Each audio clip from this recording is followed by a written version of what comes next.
Pourquoi Gono Sangaré, intendant de Dadis Camara, n'apparaît-il pas au procès? C'est la question que vous avez posée et nous avons fait le plaisir de vous répondre en quelques minutes avant que nous puissions faire notre voyage pour aller rencontrer les témoins. Et suivez.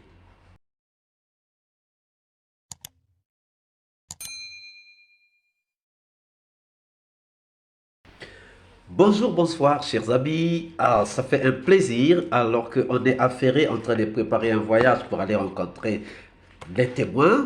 Mais je voulais quand même répondre à une question qui m'a été posée plusieurs fois. La question était de savoir pourquoi Gono Sangaré n'apparaît-il pas au tribunal pendant ce procès. Alors, qu'est-ce qui se passe avec Gono Sangaré? Je vous réponds par rapport aux informations que j'ai eues des témoins la semaine passée. Gono Sangaré était l'intendant de Dadis Camara. L'intendant de Dadis Camara. Donc, c'est lui qui faisait les commandes pour le compte de la présidence du camp Alpha Yaya pour Dadis Camara et tout ce qui était proche de Dadis Camara. Donc, il avait... voilà pourquoi vous allez vous rendre compte. Lorsqu'on a demandé qui était le président, le chef du régiment, le commandant du régiment, Dadis n'a pas donné la réponse. Et on s'est rendu compte que le compte du régiment a été géré par Gono Sangaré. Ça, c'est noté, hein, noté. Le compte du régiment était géré par Gono Sangaré. Gono Sangaré, c'est lui qui faisait les achats pour le compte de Dadis Camara. C'est lui qui était l'intendant du Dadis Camara. Or, vous vous souviendrez que le 3 mars 2001, il y avait une poudrière au camp Alpha Yaya. Et donc, le camp Alpha Yaya avait été remis à neuf. Il avait été rénové. C'est ça qui va faire que lorsque Dadis Camara va prendre le pouvoir, il va prendre le camp Alpha Yaya comme étant le QG, le quartier général de la junte, le quartier général du CNDD. Or, là où Dadis va s'installer, il y a une chambre spéciale qui est là, qui est réservée pour garder de l'argent.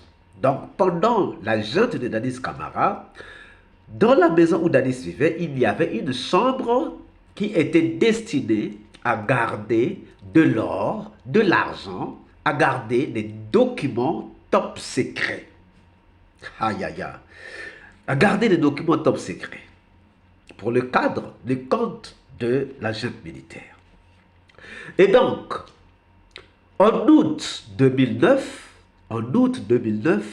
Gono Sangaré avait fait une commande des pick-up, une commande des véhicules Toyota pick-up, simple cabine et double cabine, à hauteur de 1 milliard, 1 milliard 200 millions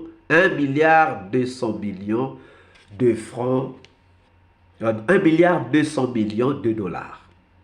1 milliard 200 millions de dollars. Et donc, le 28 septembre, ils ont fait leur coup. Et le 28 septembre, c'était lui, l'homme en cagoule. C'est même lui et Marcel qui ont fait sortir les recrues de Chaldea du camp Alpha Yaya. Et lorsque le 3 décembre 2009, Dadis a été attenté par Touba, Dadis se rend au Maroc. Les gens l'ont convaincu pour aller prendre des soins. Dadis ne voulait même pas aller au Maroc, mais les gens l'ont convaincu. Les diplomates, les pays, les présidents des autres pays l'ont convaincu d'aller prendre les soins. C'est pour cela qu'il va se rendre au Maroc. Or, on avait seulement voulu l'éloigner en fait de la Guinée. Et après là-bas, il va se rendre finalement au Burkina Faso. Alors, pendant ce temps, le coffre-fort de Dadis est resté avec de l'or, avec de l'argent, avec des diamants. Et c'est pour cela que, à un certain moment, Gono Sangaré va se dire, il attend, il parle avec Dadis, il a les véhicules qui doivent arriver. Dadis lui dit non, il faut que tu changes. C'est pour cela que Gono Sangaré va quitter la Guinée pour se rendre en Côte d'Ivoire. Mais il va prendre comme motif, il va dire qu'il va aller déposer les objets privés de Dadis Camara à Nzero Collé. Voilà pourquoi il va partir. Il va donc vider le coffre, il va prendre plusieurs véhicules pour mettre de l'argent, pour mettre de l'or, pour mettre des diamants et pour mettre les documents secrets de Dadis Camara. Et il se rend donc, il part pour se rendre en Dierekole. Or, arrivé en route, il change la direction. Parce que lui, Dierekole, c'était juste pour sortir, mais ce n'était pas ce qu'il avait dans sa tête. Dans sa tête, il avait autre direction. La Côte d'Ivoire, sortir en fait de la Guinée. Il va se rendre vers Lola. Il va se rendre vers Lola. Ça, c'est le 10 janvier. Le 10 janvier 2000. Non, oui, le 10 janvier. Le 9 ou le 10 janvier 2010. Il arrive maintenant à Lola. Et à Lola, il y a une troupe militaire qui est là. En fait, les gardes frontières sont là. Et les gardes frontières, il y a quelqu'un qui va donc, un sergent ou un caporal, qui va fouiller les véhicules et qui va se rendre compte qu'il y a de l'argent. Et Gono Sangaré tente de l'acheter, mais le gars dit non, tu ne m'achètes pas. Le gars refuse. Et quand le gars refuse, Gono Sangaré tient à voir le chef de ce gars. Et le général, c'est là où le colonel Mandjou Diallo, notez bien, le colonel Mandjou Diallo, qui était le responsable, vient. Il vient, il négocie, il laisse passer Gono Sangaré. Lui, il récupère un véhicule où il y avait de l'argent aussi. Un véhicule plein d'argent. Lui, il récupère, il laisse passer Gono Sangaré qui va s'envoler. Lui aussi, le lendemain, on va le chercher, il n'est plus là. Donc, cherchez-nous Mandjou Diallo. Il faut qu'il puisse rembourser l'argent des Guinéens qu'il a pris en échange de la libération de Gono Sangaré. Et Gono Sangaré, donc, va en Côte d'Ivoire. Il a déjà appelé Toyota pour que Toyota ne lui envoie pas les véhicules en Guinée, mais qu'il envoie les véhicules en Côte d'Ivoire. Il se rend en Côte d'Ivoire. Il retrouve les véhicules Toyota. Et voilà, il se crée avec Dadis Camara et Papa Koli.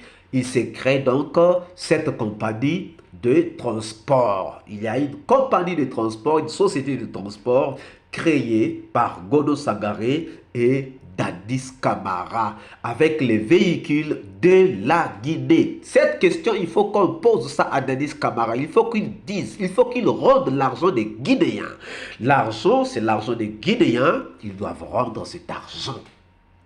Chers amis, donc maintenant, ça c'est les dernières nouvelles qu'on nous a données par les témoins que nous sommes en train d'interroger, que nous partons encore voir ce soir parce que nous sommes en train de voyager. Vous allez voir que tous les instruments sont là pour le voyage, les ordinateurs sont là pour le voyage, tout est là, donc on va aller, on n'a pas besoin d'habits, mais au moins on fait le voyage aujourd'hui pour les rencontrer demain. Et pour ce soir, je tenais à ce que je réponde à cette question, parce que beaucoup de gens m'ont posé cette question, pourquoi Gono Sangaré n'a pas comparu, pourquoi Gono Sangaré ne comparait pas. Mais la bonne nouvelle, c'est que nous avons appelé une source judiciaire qui nous a dit qu'il y a déjà un mandat d'arrêt international qui a été remis à l'Interpol pour retrouver Gono Sangaré. Donc Gono Sangaré, bientôt on va la voir. Je vous laisse par là. Je vous dis à très bientôt. Nous vous aimons. Soleil d'Afrique vous aime. À très bientôt. Ciao.